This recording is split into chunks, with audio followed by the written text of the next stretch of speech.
In the last two episodes, we created this scene. So we have this tiled map loaded, and we can also move Greenie left, right, up, down, and the camera follows smoothly the Greenie character. And this episode, what we are going to add is the so-called platformer physics engine. So Greenie will be able to collide with the ground and also with the platforms, and he will be able to jump and also collide with these death traps or these saw.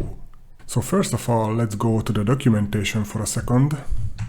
And here click on the API reference, again API reference, and here you will find the physics engines section. Click on this one and you will find the physics engine simple, and this is useful when you want to create, for example, a top-down shooter game or something like that. And this is the physics engine platformer. This is what we are going to use in this video, and there is a PyMonk physics. And later maybe I'm going to do also a video about how to use the PyMonk physics engine in arcade. But for now, just let's click on the physics engine platformer. So this is what we are going to use. And as you can see, it has several methods and also properties. For example, allow multi-jump if you want to have multi-jump functionality, allowed jumps if it can jump or it cannot jump, disable multi-jump, and so on. So just go to the documentation and read through it.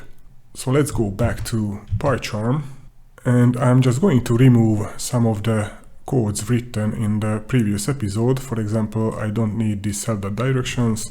I'm just going to comment it out and later remove these lines. And I'm going to leave this one, and also here after these two constants I'm going to add 3 more constants for the physics. The first constant will be the movement speed, and this will be set to 8. The jump speed, this will be set to 23, and the gravity constant, and this will be set to 1.1. Okay, and here in the GameView class, in the init method, I'm just going to create an instance from the physics engine platformer. So for that, we need the ground list. So I'm just going to create a ground equals cell.level1.sprite list and ground, selecting a ground. And here, I'm just going to instantiate a new physics engine platformer. So cell.physicsengine equals to arcade.physicsengine platformer. And this needs at least 3 parameters. First is the sprite, so I'm going to pass it Greenie sprite. The second is a sprite list, so this will be the ground we just extracted here on line 48. And the gravity constant, I'm just going to set it to gravity, which is set to 1.1. And now Greenie will be able to collide with the ground list. So the ground list contains all the platforms and also those boxes in our map. So now that we created the physics engine instance, here in the onUpdate, I'm just going to call this the physics engine.update. So self.physicsengine.update. And before we run it, of course, we have to remove all of these directions because I commented out this. So let's go first to the onKeyPress, and here I'm going to leave these checks but remove this self.directions left equals true, and also leave the right but remove the direction setting. Just going to leave this Greenie sprite as scale x, which sets the x scale for Greenie. The up, I'm just going to add here for now a pass, and we don't need this down anymore. So now we are going to let arcade physics engine do the actual movement, left, right, and also the jumping. And also this onKey releases, I'm just going to remove everything and just leave here a pass.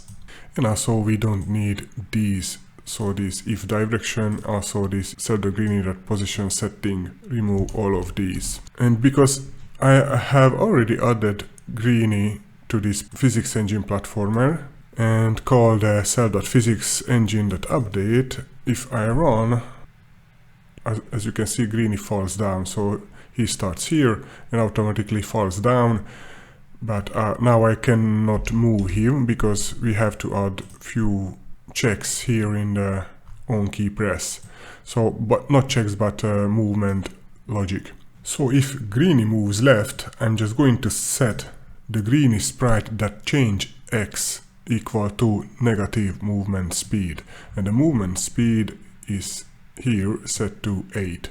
And if the symbol is right, I'm just going to set the Greenie sprite that change x to positive. So I'm just going to remove the negative sign. And that's all. Now I can move Greenie left and right. Left, right. And of course it doesn't stop when I release the key.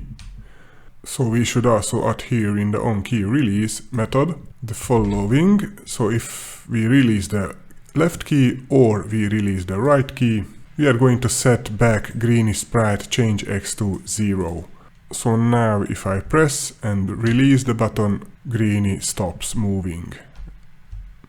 Now let's add the jump so that we can jump over this saw. So here in the on key press and in this if condition, so if symbol equals arcade key up, I'm just going to ask one more question, which is if Greenie can jump. So if cell.physicsengine.can jump, so these mean that Greenie is on the ground or is on the platforms, so he can jump. In this case we are going to set Greenie sprite that change y to jump speed, and the jump speed is also here and it is set to 23. You can play with these values if you want to move it a little bit faster, or if you want to have a higher jump, you can set these values as you want.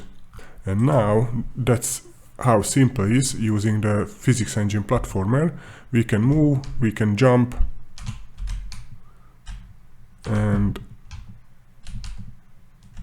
we have a very simple platformer game. Now let's add also collision with these death traps or these saws. For that we are going back to the onUpdate method, and here after this I'm just going to create a saw hit. So if Greenie touches the saw, using the arcade.check for collision with list and giving it the Greenie sprite, and also the cell.saw list, which contains all the saw. If this saw hit is not empty, so Greenie is colliding with a sprite, I'm just going to reset Greenie's position. So cell.Greenie sprite position equals Greenie start x and Greenie start y. And I'm just going to create this Greenie start x here in the init method. So instead of calling it Greenie x, I'm going to call it cell.Greenie start x and cell.Greenie start y. And also don't forget to set this also when we initially set Greenie's position. So now if Greenie will touch either of these saw, for example this one, it resets its position to the beginning of the level. Let's try also this one. And as you can see, we now have a very simple way to add collision and also game reset or game restart to our minigame. And one more thing I'm just going to add in this episode. Greenie can go out the map, for example now, and there is no way to actually go back to the map because Greenie fell down on the edge of the platform and he will just fall indefinitely. So what I'm going to do is clamp its position on the x-axis so that he cannot go outside, neither on the left, neither on the right side of the map.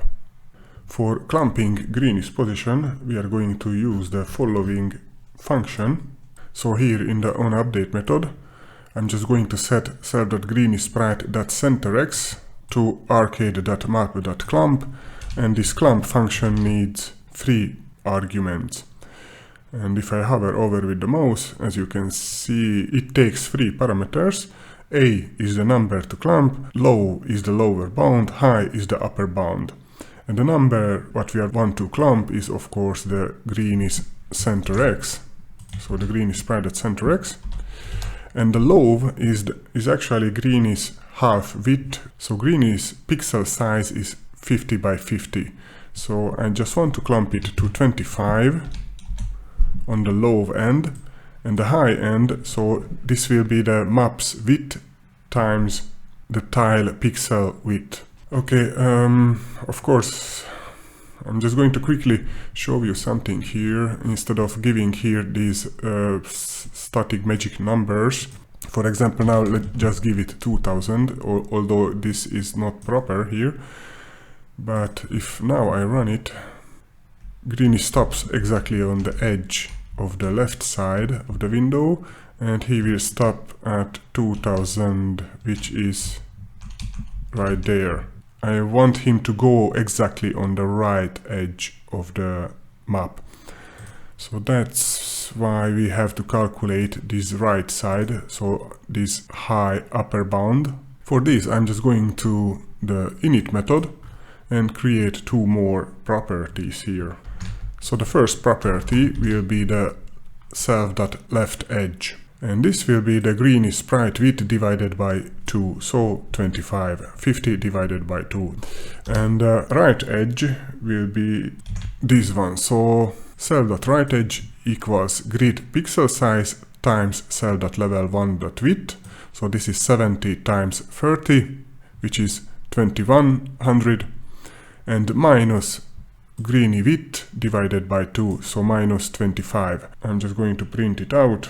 So print self.leftEdge and the right edge, and so the left edge is 25 and the right edge is 2075. So now I'm going to use these values, left edge and the right edge, here in the clump method here. So low will be the self.leftEdge and high will be the self.rightEdge.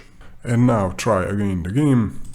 Okay, the left is working, Greeny is not falling down, and let's try the right. And as you can see, Greeny exactly stops at the right edge.